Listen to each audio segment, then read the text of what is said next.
Hey, welcome back, music lovers. Welcome to Matt and Sheryl's Excellent Playlist. I'm Matt. I'm Sheryl.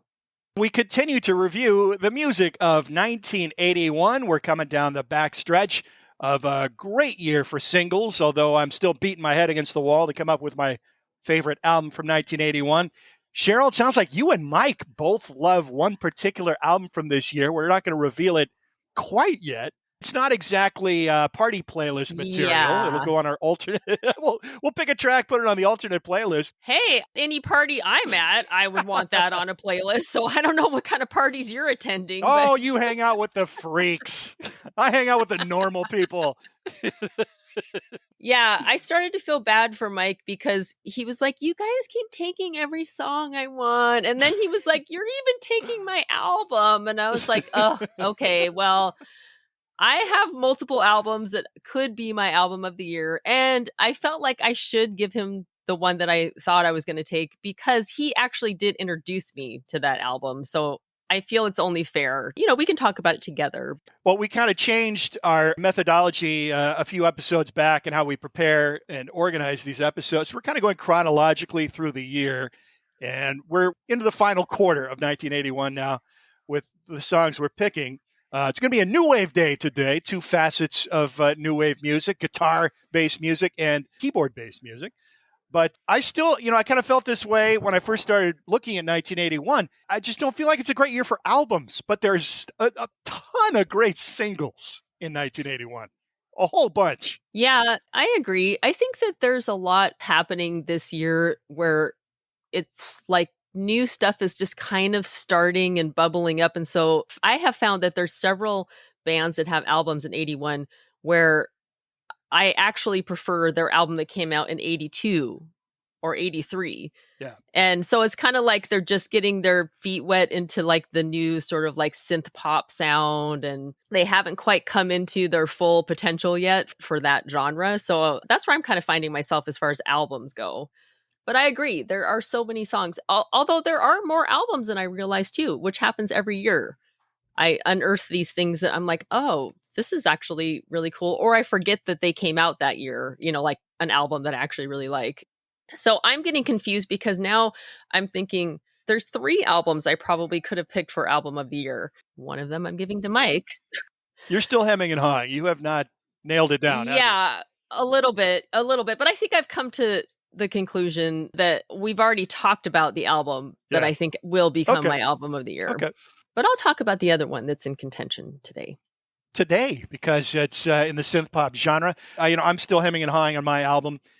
No album has knocked my socks off from start to finish that I've listened to from 1981, but I got a couple of contenders. I'm going to continue to listen to them and try new things before we're through with the year. The song I'm picking today, the band, I was hoping that album might jump at a good... believe it or not, I'd never really listened to the album. Yeah, I hadn't either. It's good, but it's just not great. So that will not be it. I'm selecting the Go-Go's Our Lips Are Sealed. So the Go-Go's kind of came out of the LA punk scene, a scene that I'm pretty fascinated with. And a lot of East Coast punks are pretty sniffy about LA punk, but LA punk just seems more punk to me. Yeah. Just don't give an F, attitude about everything. And that particular West Coast snarkiness that I love. But actually, Belinda Carlisle, believe it or not, was in a early version of the Germs, never actually played a gig with them, but for a time, she was the drummer in the Germs, which was this... I think you could say drummer in air quotes, though. Yeah, right. Trading under the name Dottie Danger. The Germs, of course, this legendary band out of the LA punk scene that were really the first hardcore band. Their album GI is a classic. I mean, it is still a challenging listen nearly 50 years later. Yeah, like that's really punk. I mean, you can't even understand Darby's vocals at all. And the band is just like barely holding it together, although they can play. Well, by the time they recorded that album, they could play. But like a lot of these bands, when they started out, I mean, they could barely plug in their instruments, much less play them. Darby Crash never evolved as a vocalist, which is frustrating because he was a brilliant lyricist and a fascinating guy, obviously very troubled, committed suicide. But he never evolved into any kind of a vocalist. I mean, he stayed Yeah. punk to the core. Just, sometimes sang into the mic, sometimes it was over here, sometimes in his pants, I don't know, or in a jar of peanut butter. And you can't make out the lyrics without a lyric sheet, but when you do read them, they're like, No. oh, this is interesting stuff. Lexicon Devil, to me, is one of the all-time great punk singles. But, the album as a whole, it's just not something you're going to want to listen to all that often. It's tough sledding, a lot of it. Yeah. Anyhow, so not only Belinda, but Jane Weedland, the rhythm guitarist, they're both coming out of this scene. Charlotte Caffey, who is the lead guitarist of the Go-Go's, was in a band called The Eyes, part of that original LA punk scene as well. So Jane is from Wisconsin, Charlotte's SoCal, Belinda's SoCal. They eventually got the drummer Gina Schock. They had another drummer that they booted, Alyssa Bello, Gina Schock from Baltimore. And then Kathy Valentine joined the band as a bassist. She'd been a guitarist. She came out of Austin, Texas. She kind of came out of that rootsy Austin scene. Played in a band called the Textones with Carla Olson, who released a couple of records. They relocated to LA. So initially they're a punk group, but they start kind of moving toward more of a power pop sound. The key development for the Go-Go's, they're playing around LA, but record companies are not interested at all. They don't want to sign an all-girl band. They don't think that's a winning proposition because an all-girl band has never sold any amount of records before. It's never happened. Never. I mean, the Runaways were the only example previously, and they weren't organically created like the Go-Go's. They had the manager, kind of pulling the strings. Yeah. And they were somewhat cynically put together. But Yeah. Anyway, I mean, they were important and influential. And Cherry Bomb is now a punk classic, but they didn't sell a ton of records. One of the original bands of this was called Fanny in the early 70s. Oh, yeah. But again, they didn't sell. Record companies just didn't want to know about the Go-Go's. So they're gigging around LA, and they get a chance to open for a couple of touring English groups from the ska revival, Madness and the Specials. And they kind of get taken under the wing and invited to England and toured with these groups in England for the best part of a year. And kind of built up some reputation there and a following. And it was hell for them. Well, yeah. It was trial by fire on stage with some rough crowds, that's for sure. If you know anything about the kind of crowds the Specials played to, kind of scary. So, two important things. They're building their chops on stage. They're gaining confidence. They're building their reputation. But also a budding relationship begins between Jane, cute as a button, by the way, still is. Yeah, she's such a little pixie. Oh my gosh, just got that squeaky cartoon character voice. It's just so sweet. So she strikes up a relationship with Terry Hall, the tall, glowering lead singer of the Specials. He's, stepping out on another woman with her. It's a brief, intense affair. Go-Go's go back to America, and Terry starts sending her some lyrics, including the original draft of this song, Our Lips Are Sealed. She takes a liking to that, starts working with it, comes up with some music to it. The rest of the band digs it, and it becomes their first single. Their first single in the United States. They did release a record on Stiff Records in the UK, which is an early version of We Got the Beat. So they finally get some record company interest from IRS Records, which is run by Stuart Copeland's brother, Miles Copeland. Stuart Copeland, the Police drummer. And they get an opportunity to open for the Police and tour with them. The Police love them because Stuart, in the Go-Go's documentary, says, God, you couldn't ask for a better opening band. They're just so bright and lively and up and get the crowd in a good mood. And everybody's excited before we come on. Perfect. And they're certainly not going to upstage the Police musically. No. Like a lot of the LA punk bands. And I'm fascinated by the LA punk scene because a lot of it went unrecorded. Some of the top bands from that scene released barely any records, or in the case of a band like the Screamers, never did release a record officially. I mean, everything you get that was the Screamers is basically a bootleg or a collection of demos. Yeah, like of live material. Yeah. Mm-hmm. Or the Weirdos. The Weirdos never released an album. They're one of the great early LA punk bands. I think the Go-Go's opened for them, among others. I think Belinda was buddies with them. I think she actually sings backing vocals on Black Randy and the Metro Squad single, another classic LA punk band. A lot of these bands, they just weren't documented at the time because, again, no record company wanted to have anything to do with punk rock and barely wanted to have anything to do with new wave in Los Angeles at the time. So part of the reason Kathy Valentine comes in on bass is because the original bassist, Margot Olivaria, she was really into the punk sound and didn't dig the new pop direction they were taking and was, not shy about expressing herself about it. So they eventually shoved her out. And Kathy Valentine's kind of a secret weapon. Pretty talented musician. She was a guitarist in her previous band, had never played bass before. They brought her in to be the bass player. She kind of lied and said didn't play the bass at all, and had to go on tour like 4 days after she got asked to join the group, and sat down and just learned every song and learned to play the bass, and then learned every song. So Our Lips Are Sealed is their first record, and this is the first Go-Go's music. I, of course, never heard the early We Got the Beat single, which was only released in England. Yeah. And oh my God, I love this record. It's like the soundtrack of junior high. This was such a big record in junior high school.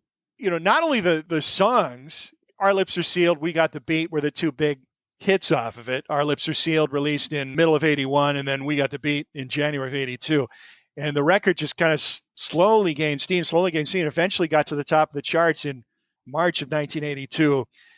And this was a big record in my peer group in junior high. And I think the cover had a lot to do with it too. That's just a great album cover. It just really captures the spirit of the band. Now, they could have had something that sexualized them and exploited their looks. And in a way, it kind of does. I mean, but you don't really know what they look like because they're all it's like they're all getting out of the shower. They're wrapped in towels and they've got their facial masks on, towels on their heads. Yeah. It's just a really cool looking cover. So, I mean, they aren't wearing clothes. Yeah. But you can't see their faces. They obviously do not look glamorous.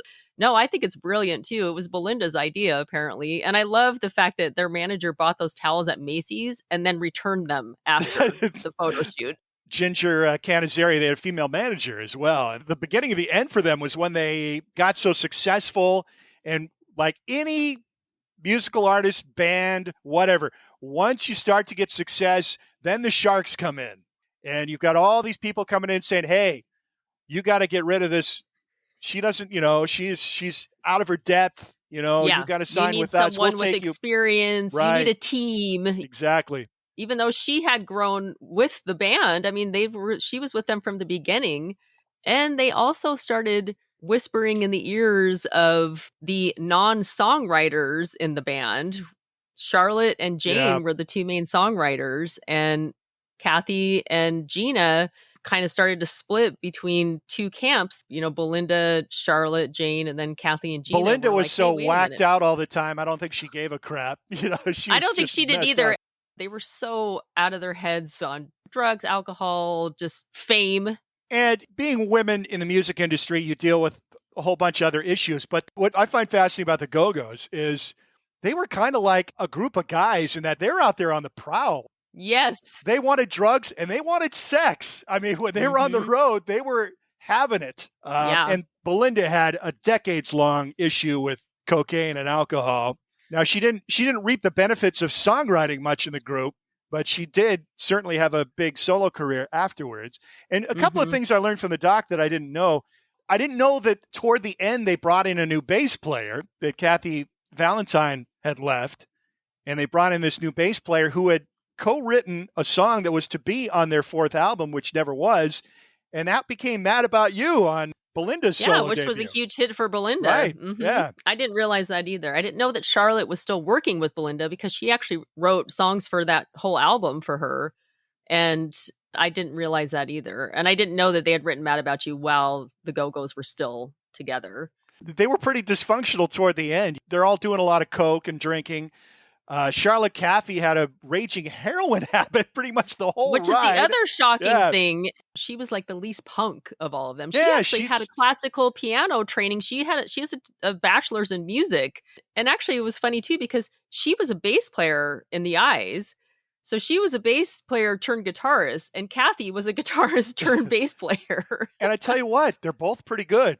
The bridge on Our Lips Are Sealed is brilliant. I mean, that is just Love so it. That's cool. my favorite part of the song. And I listened to that and I'm like, am I hearing the soft boys here? I think I'm hearing it a little bit. And the Go-Go's don't get credit. I mean, they're kind of early. I mean, this album came out long before REM's first record. And it's kind of setting the template for a lot of jangly indie guitar rock.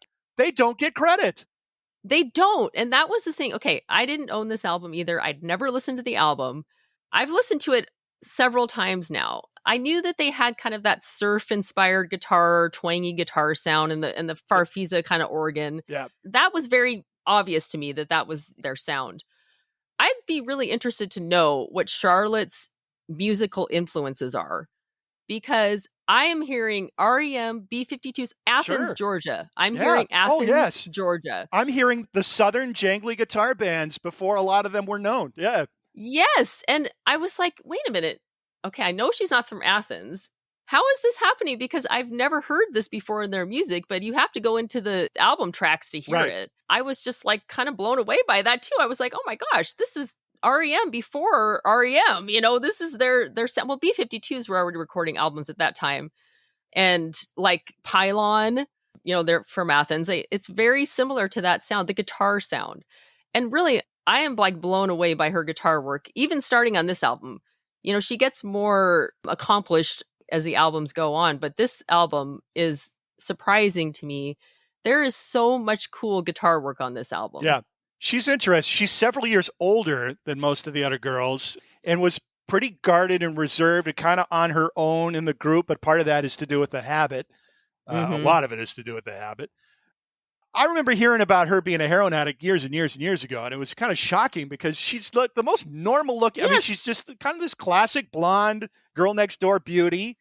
Looks perfectly straight. And she kind of jokes about that in the documentary where, you know, Jane and Belinda were definitely very much of the punk scene. Party animals and punks. Margot, yeah. you know, the original bassist. That's not where Charlotte's come. She's come from more of a traditional music background. She's from a music business family or an entertainment industry family, I guess I should say. Her dad worked in Hollywood and TV production. But yeah, I feel the same way you do. I'm listening to this and I'm like, well, wait a minute now. This came out before REM. This just sounds totally like REM. Yeah. And how come the Go-Go's never get cited as, you know, a pioneering band in that genre? I was hearing Pylon. I was hearing Love Tractor. I was hearing the Feelies, Crazy Rhythms.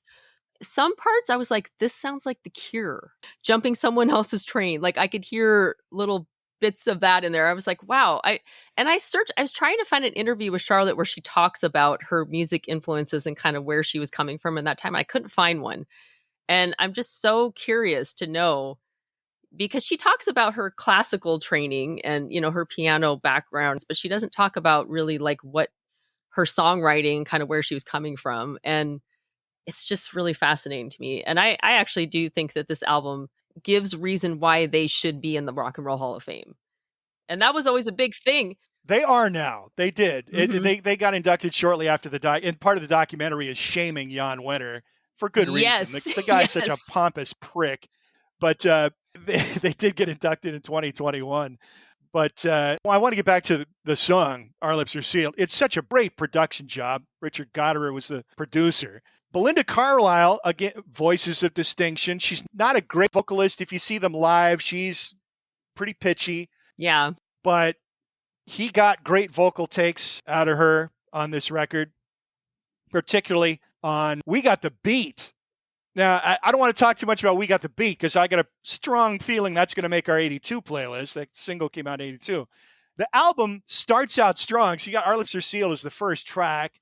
And then it starts to sag toward the middle, and then boom, We Got the Beat comes in, and it ends on a really strong note. Two really good songs at the end with Skid Marks on My Heart and Can't Stop the World, which is Kathy Valentine's song. Actually, Skid Marks on My Heart, I think, is Belinda's only co-write on the album, maybe one other. That should have been the third single, I think. Yeah. But it's not a 5-star, right? It's a 4-star record. It's just kind of, you know, there's no bad songs on it, but just some meh songs in the middle of the record before it picks up again at the end. One of the things I like about this record is you've got the perfect pop song of We Got the Beat, but you also have some darker stuff in there too, like This Town. I like that track. Yeah. That's where you really get that Athens vibe, and it really kind of shows their range. And, you've got the girl group backup vocals on a lot of the songs, but you have that mixed with that kind of darker guitar riffs and kind of the chugging bass. And it's a really cool combination. I think that they really found something that was different in that sense. I'm glad you mentioned This Town, because that's maybe one of the most important tracks on the record, because I think that signifies why they were so popular. If you were a girl, you wanted to be a go-go. If you were a guy, you wanted to be with a go-go. You saw those great video for Our Lips Are Sealed. Their videos were all fun. It's just fun. They're just emanate fun. You want to be wherever they are, doing whatever they're doing. They're just bright, bubbly, wearing those bright style icons for the 80s, just kind of trendsetters as far as women's fashions are concerned. Belinda looks like she's got that cheerleader body, that kind of pudgy face and thick legs, but really cute. And she was a cheerleader. Yeah. You mentioned the video. The video is what propelled this song to its greatest heights. Oh, God, you want to be in that car riding around with them wherever they're going. It just looks so fun. And they went into that video shoot. Well, they were using leftover money that the police didn't use. I'm guessing from the Every Little Thing She Does Is Magic video, because that video is has really not much going on. So I think they had leftover money. And so Miles Copeland used the money to shoot the Go-Go's video. And they went into it like, this is dumb. Why do we want to do this? There's no reason for that. No one cares about videos. I think the single was released before MTV debuted. Probably, because MTV debuted in August of 81. So I don't know when the single came out. Yeah, the single came out in June of 1981. Okay, yeah. They were like, this is a waste of time. So they just basically jump in the car and just start being themselves. And it's infectious. And then they're jumping in the fountain, hoping that the police are going to come to make it more exciting and interesting. They don't, but that was their intention. But that video was played on constant rotation. Probably one of the first videos that really propelled a group. So at this time, I don't think that Jane was writing a lot of songs for the band. I think Charlotte was mostly doing the writing, and she was really nervous to bring this song to the band. And, you said her and Terry Hall were kind of corresponding back and forth, writing this song together. And actually, one thing that they did allow her to do, which I'm glad, is they allowed Jane to sing the bridge. I didn't know that either. Yeah. Well, I mean, I knew that was her voice in that section because you can tell it's different. And I think it really adds a lot to the song. Later on, they talk about this in the documentary. And this is one of the reasons why Jane ended up leaving the band, was because she had a song on their third album that she wanted to sing that was very personal to her, that she wrote, and the band wouldn't let her. They wanted there to be continuity of vocals throughout the whole album. And so that was actually one of the catalysts that led her to leave the band. But I'm glad that they did bring her in for that middle section, because I think it really adds a lot to the song. It has a whole different dynamic cool bass to it. part. And then it comes back in with that drum fill. It's probably my favorite part of the song. Perfect pop. This goes into that category. Not a wasted note. Yep. Now, later, Terry Hall would leave the Specials and start Fun Boy 3, and they would record a version of this song that came out in 1983 that was actually a bigger hit in the UK. The Go-Go's version wasn't a hit in the UK. Another thing, I knew Fun Boy 3 had a version. I knew Terry Hall co-wrote the song, so I thought the Go-Go's version was a cover. You've listened to the Fun Boy 3. Yes, I love Fun Boy 3. It's very strange. It's the weirdest. I think I was describing it as, it sounds like music that should be played in Raiders of the Lost Ark, or no, actually Indiana Jones and the Temple of Doom, the second movie, where they're in that cave with all the voodoo stuff going on. And it feels like music that would be played while you're in that setting. It's very strange. It's very tribal. And their version of this song is very dark. It's gloomy. It's such a different vibe. Personally, I really like it, but it doesn't even feel like the same song. One of the things I don't like about the Fun Boy 3 version that I love about the Go-Go's version, it doesn't have that change in the middle where it gets quieter. And I think the way that breaks up the song really adds so much to it. And the Fun Boy 3 version does not have that. Where the name of the group Fun Boy 3 maybe was ironic. Terry Hall was manic depressive and had childhood traumas that haunted him his whole life. Fun is the key word for the Go-Go's. It's just catchy, great pop music, and Our Lips Are Sealed, one of the great pop singles, in my opinion. So maybe pioneering a little guitar sound there, not getting the credit. We want to talk about some other pioneers here with synth pop in its infancy in 1981, and Soft Cell releases Tainted Love, their cover of an old Northern Soul song. It becomes a big hit. There's so many interesting aspects to this song and this group. That song, it was a single by an artist named Gloria Jones from 1964, I think. Mark Allman and Dave Ball, who are Soft Cell, they were part of the Northern Soul Club, the UK's Northern Soul Club scene. And in that scene, DJs were playing a lot of R&B tracks that were pretty obscure, actually. They were going out and really searching singles from the US, trying to find stuff that was more underground. And one of those songs was Tainted Love. It was actually written by Ed Cobb, who was in the doo-wop group The Four Preps. And he also wrote the Standells' best songs, the most popular one being Dirty Water. But he also wrote Some Good Guys Don't Wear White and Why Pick on Me, which are great. There's an interesting thread there between Dave Cobb's involvement and then Richard Gotterer, who produced the Go-Go's record, was in the Strangeloves, who had the hit with the original I Want Candy, kind of the same 60s garage rock genre. Interesting. Well, there's an even more interesting connection to Tainted Love that I didn't know about until researching the song. The first recording was actually done by Gloria Jones and featured Glenn Campbell on guitar, because he was a session musician at that time and played on a lot of albums. But it was just released as a B-side, and the A-side was a commercial flop, so it was never a hit. But then in 73, this DJ found the single in the US, brought it back to the UK, and started playing it at these clubs. The original is much more of a driving, has that Motown sound. That's a perfect way to describe it. It's got that driving, kind of early Marvin Gaye driving rhythm. Mm-hmm. Although it seems it's way more up-tempo, it isn't really. It isn't that much. It's slightly more up-tempo. Yeah. But it's got that driving, pounding rhythm to it. It's the driving rhythm that makes it feel like it's just pushing along. Yes.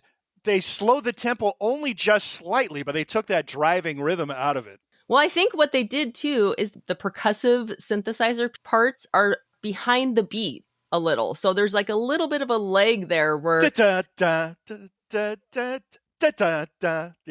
Yeah.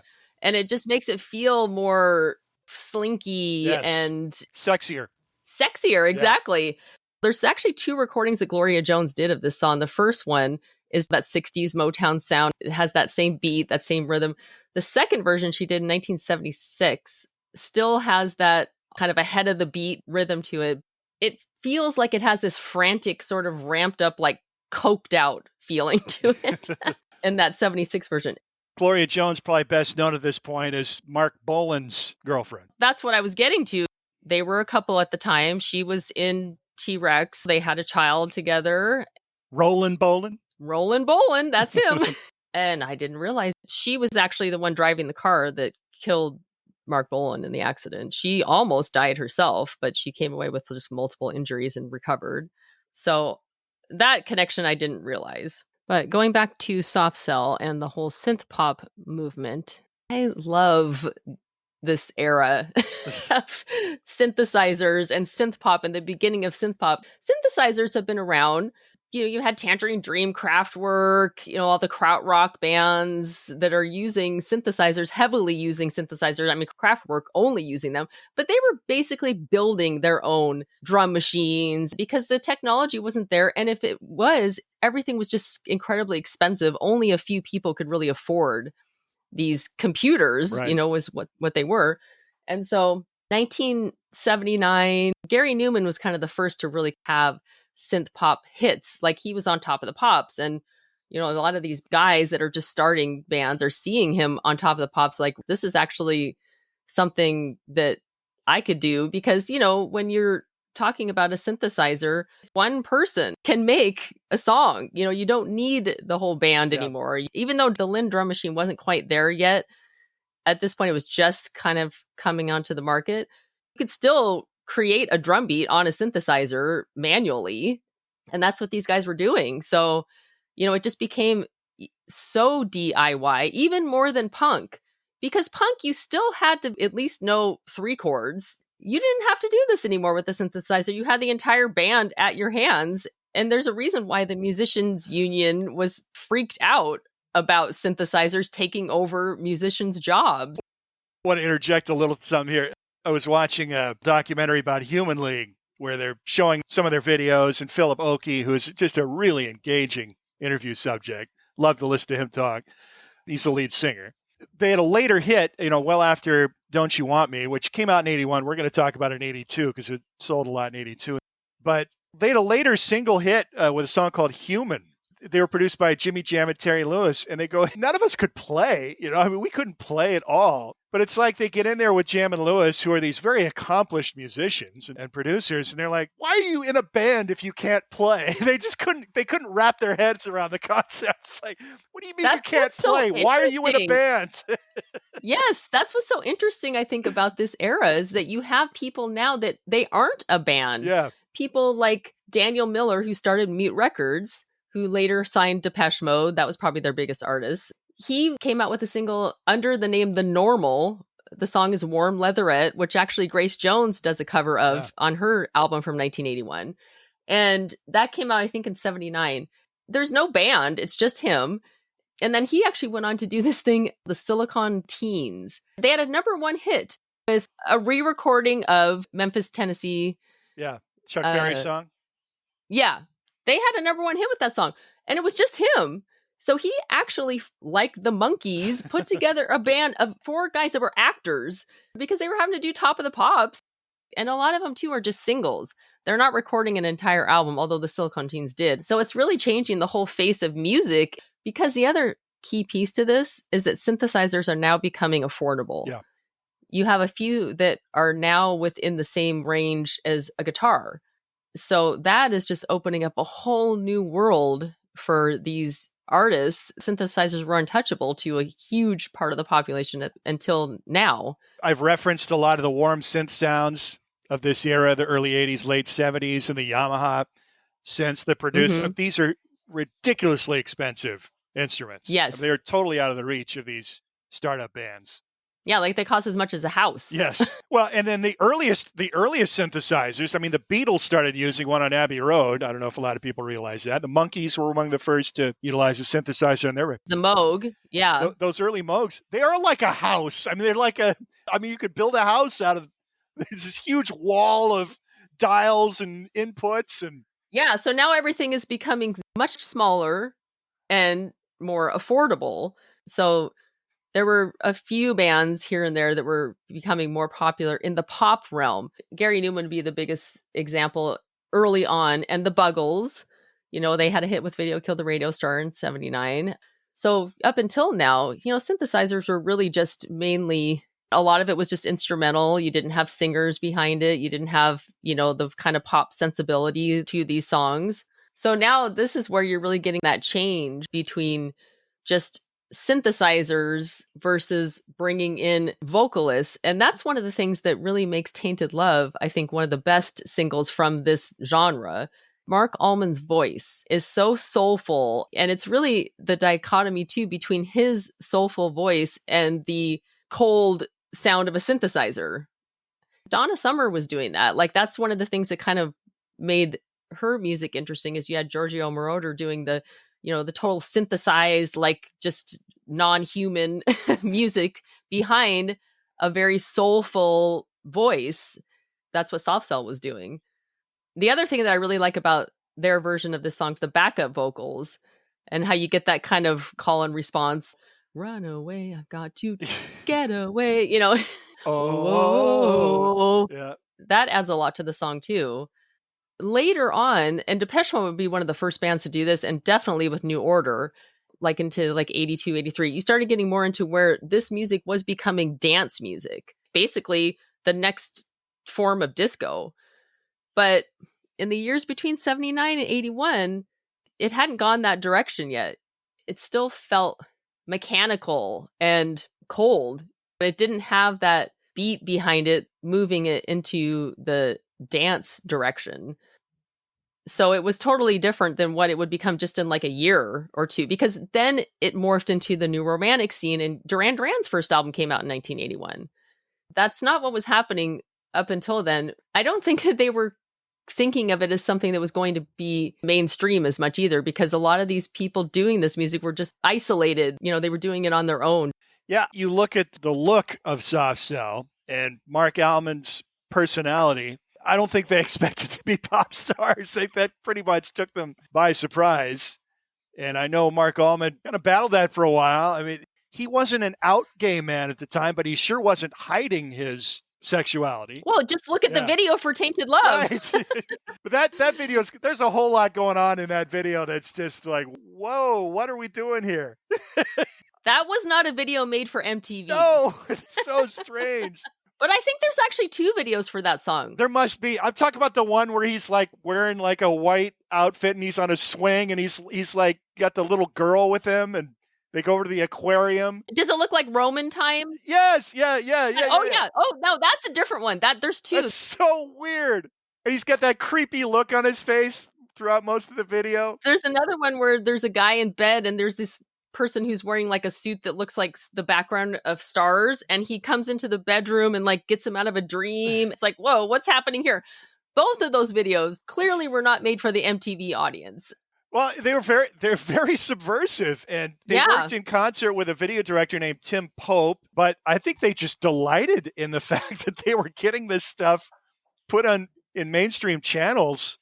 Yeah, because then it was played on MTV. Very transgressive stuff, it's this whole album, Nonstop Erotic Cabaret. Basically, that album is like a tour of the seedy underbelly of the city. One of the singles was Sex Dwarf.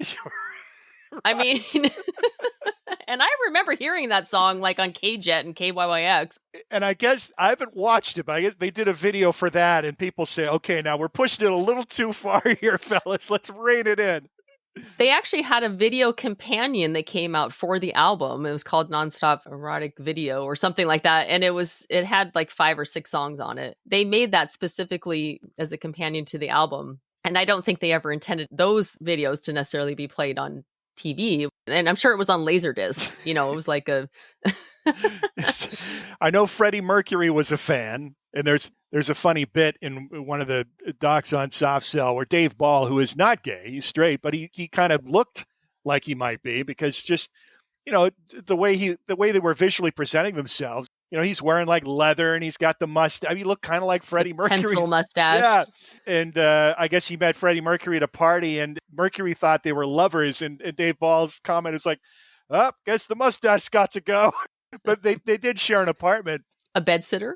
That's a good song too. I mean, they had a couple other. It is. They had a couple other catchy pop single stuff, but the audience. That song was a hit for them in the UK. Big audience that came in with "Tainted Love," which was like one of the biggest hits may have been the biggest hit of the year in the UK.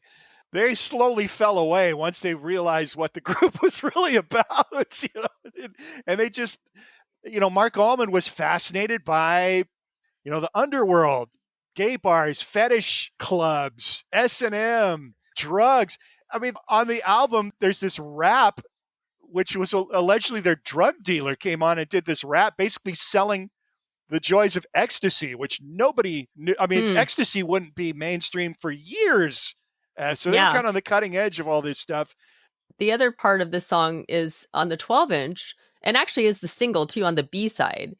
They did a cover of Where Did Our Love Go? The Supremes' Where Did Our Love Go? And so on the 12-inch, the song just continues on to Where Did Our Love Go? Which is kind of a cool transition, and it really works. Although they say it was the biggest mistake they ever made because rather than put an original song as the B-side, which would have been much more lucrative for them, they put another cover, kicking themselves later since it sold over 1 million copies. But that version is very long. Just like any 12-inch single, it's at least 7 or 8 minutes. I think there's a shorter mix where they interpolate Where Did Our Love. So when I hear Tainted Love, I want to hear the Where Did Our Love Go part, but not the full. Yeah. The full-length version just plods along for way too long. When you hear it on the radio, oftentimes you would hear the version with Where Did Our Love Go, but it was not like 12 minutes long. They'd fade it out. Yeah. The version where Did Our Love Go comes in and then fades out. That's the one. That's the one to get. Mm-hmm. Because just the song Tainted Love is only 2 minutes and 33 seconds long. It's really short. So it definitely was influential. It was extremely popular. surprisingly. And it's a song that will never go away. It's still popular now. And I think for good reason, because I do think that it is a really good example of where synth pop would go and mixing, synthesizers with great vocals. And that's really what makes a lot of these bands and what makes a lot of these singles great. Well, synth pop is in its infancy, so that's still kind of a new cutting edge thing that they're doing. But you're right. It is his vocal performance that really sells this song and lifts it to classic status. There's another aspect of it that comes along later, for me at least. Mark Allman being a gay man, and obviously they had an appeal to a gay audience because of their lyrics and their visual presentation. AIDS is coming around right about this time. So the song, it just seemed to have added poignancy a couple of years later when the AIDS crisis is really rearing its ugly head. Just the concept of tainted love, somehow darkly poetic, I think. Yeah, that's true. I hadn't thought about that. But that is indeed a classic. And, as far as the early synth pop stuff is concerned, is that your favorite track? What would you say? I think track, it could be my favorite track. It actually is a really good album, and I think it's a very good example of this genre and this era. Dare, the Human League Dare, which also came out in 81. That's the pinnacle of early synth pop right there. That is such a great album all the way through. So I think that is the pinnacle. But as far as singles go, it could be. A lot of synth pop from this era is best represented by singles. The Human League actually split off into two bands after their first two albums. Phil Oakley took the Human League name and he continued with that band. But then Martin Ware and Ian Craig split off and made Heaven 17. And they have some amazing singles from 1981. They had an album called Penthouse and Pavement that came out in 81 that is incredible. But it's much more funky and it's got much more of a groove to it. I love Depeche Mode's first two singles that came out in 81, New Life and Just Can't Get Enough. Perfect synth pop singles, really. But they are much more on the pop end. Like they sound like a beboppy pop band on that album. So I think that Tainted Love and just Soft Cell in general in this album, having that combination of still kind of keeping it darker, it has a groove, but it also does feel cold. Yeah. So as far as what synth pop would be at this time, it's not quite as strong in the pop vein as it would then become just in the next year or two. Yeah, right. And this is the wave that is just starting to break on our shores from Britain, which would really start to come in 82. And then by 83, you've got a full-on second British invasion. Yes. Soft Cell and Human League are right at the beginning of that wave. And I know Mark Allman says we got lumped in with these new romantic bands, but just like you said, that's not us. We're not aspirational and style. We're dark and sleazy. This is they're real. Like that's what they were living. That was their lifestyle. Yep. Well, that's a worthy choice for our playlist. One that was on my list and Sheryl's as well. Tainted Love, Soft Cell, released in 81, continued to sell tons of records in 82. And we already referenced Human League. We'll talk more about them down the road because Don't You Want Me gets released, I think, at the end of November, I believe, in 81, and becomes a big hit in 82. Yeah, that was actually the last single from that album because they had already had 3 hit singles. Isn't that crazy? In the that was UK. The 4th single release from Dare. Yeah. And the 3 that they released in the UK were hits for them. And they were kind of like, man, people are tired of us now. And they really had no intention of, or thoughts that they would be that big in America. Like that was just a total shock once it happened. And MTV really helped them too. Right. So we've got carryover 81 into 82. We're going to do that the Go-Go's too. We got the beat, probably going to be on my playlist for 82. Before we cut out of here, listen to a couple more 81 albums. And there's another one that's going to vie for my album pick, Sheryl, coming out of the ELO's time. I'd never listened to this record before. And it's crazy for me because it's one of my favorite bands as a young kid. Love the Xanadu stuff. Love the Discovery singles. All the older singles. But for some reason, when Time came out in 81, it just really wasn't on my radar as a music listener, as a junior high school kid. I don't know why that is. The singles weren't huge hits, but they were still having... Hold On Tight was huge. Yeah, even that, I don't really remember that contemporaneously. Oh, I definitely remember hearing that song a lot. Yeah. But that's the only song I know from that album. I've never listened to it either. Oh, it's good. It's really good. It's really good.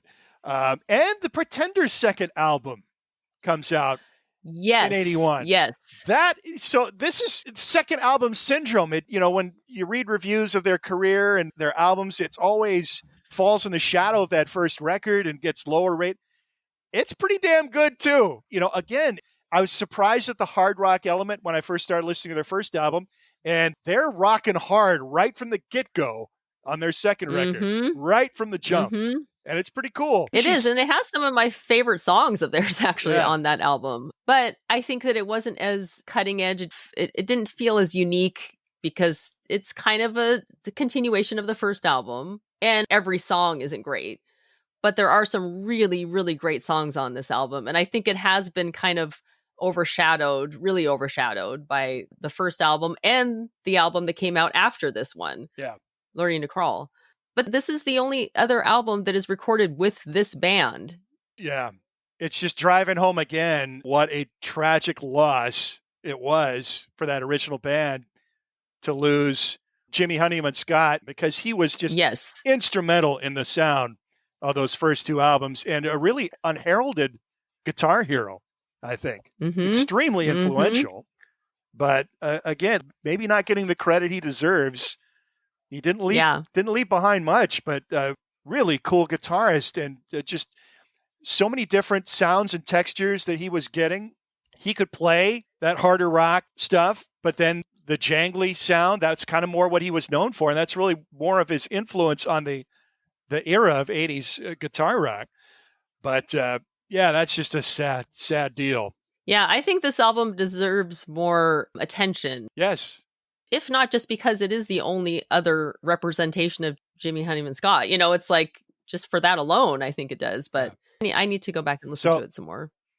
It's good. It's not going to vie for my favorite of the year, but I'm definitely going to spin that ELO album cover. So I've kind of got a three-way race going now with that. The Police, Ghost of the Machine, and Robin Hitchcock's first solo album, Black Snake Diamond Roll. You're still set on yours, right? Kind of. Well, I think I had to give up mine to Mike. Are you No, remember, I'm taking mine and giving it to Mike because he's the one that introduced me to that album, and he was thinking he was going to choose it until I said, "Oh, well, I was going to." So then I felt bad. He always gets the drags, Mike gets the drags at the end because we're like, "Oh, we've already done that song." So I'm not really sure. I don't know though exactly what. All right, so you're still knocking around. That's good. On our next show, we'll have our last song choices for the playlist. Sheryl and I'm going with a one-hit wonder from Canada. Cheryl's going with a song from one of the top recording duos of all time in the United States. She's waffling back and forth on which song she was going to choose, but I think we're I'm set. Feeling very indecisive this year. And then our final show for 1981, as I said, we'll wrap it up, bring Mike in. He'll pick his favorite song and album, and Sheryl and I will pick our favorite albums. And we'll look at some of the castaways. Didn't quite make it for us. There's a lot of them in 1981. Yes, we've talked about a lot of them already. Yeah. We've kind of been interspersing them within the shows, which is good because otherwise that last episode, I'd have a list of like 100 things I'd have to talk about. So for this week, we are adding the Go-Go's Our Lips Are Sealed and Soft Cell's Tainted Love to the playlist, which you can access on Spotify. And, that'll do it for us for this week. Thanks for tuning in, everybody, to Matt and Cheryl's An Excellent Playlist. I'm Matt. I'm Sheryl. Take care, everyone.